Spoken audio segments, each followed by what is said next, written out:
This is a short video segment illustrating how simple and easy it is to locate, view, print, and email a patient file using MedFileShare. So how do you locate patient files? Well, there's three ways to do that. The first is using what we call a Rolodex search. Simply click on a letter that represents the first letter in the patient's last name. I'm now clicking on the letter M.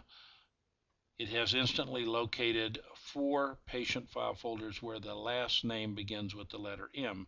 You can now select whichever of those 4 patient files that you would like to access and view the contents of. The second search we call a quick search. You key in at least 3 letters of the patient's last name. In this case, it's instantly located 2 patient file folders where the last name begins with MOR.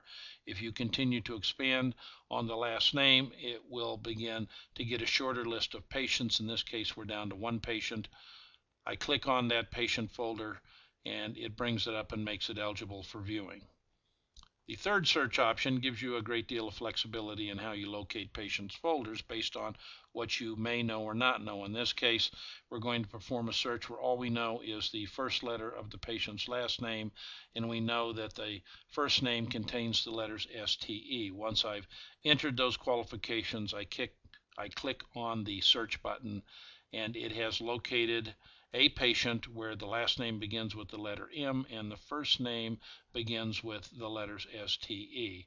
Quick, fast, and flexible. Certainly much more convenient than retrieving and accessing paper patient file folders.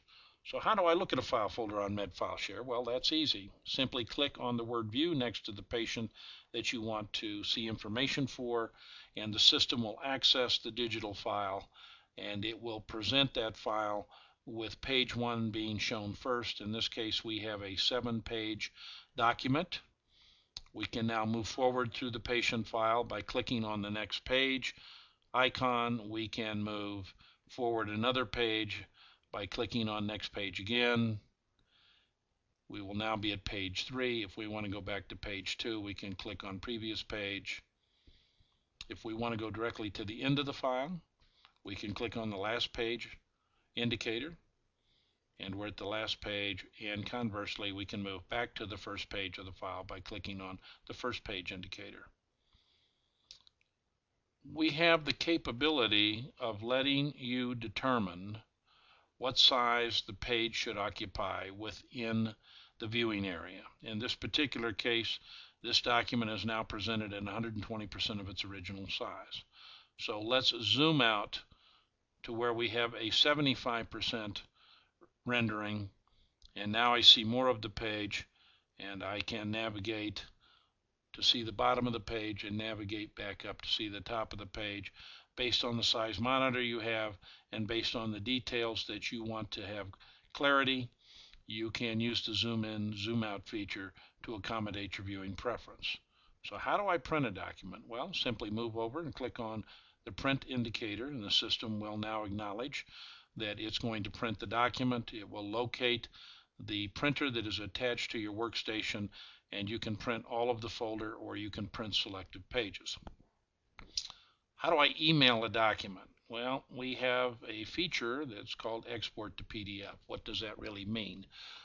PDF is a file format developed by Adobe, and what it will do is it will convert this patient file folder into a universal format that will allow virtually anybody in the world to read the document without having to have specific software, since PDF is a free viewer distributed throughout the internet community. And in this particular case, it is now going to render this document into this PDF format so that it can be used to attach to an email or to be stored on a CD or a DVD and expand the capabilities of distribution. We'll go ahead and open up the PDF window that we've created. I can now again render the size of the document like we did in the original viewing pane. I can print, I can copy it to a digital media such as a CD or a DVD, and probably more importantly at this point, I can actually email this document, either a page of the document or the entire document to a requester. So we've now completed the cycle of options that are available in the Retrieval module of MedFileShare.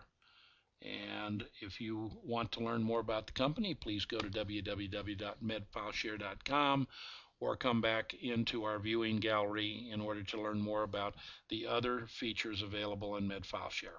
Thank you for your time.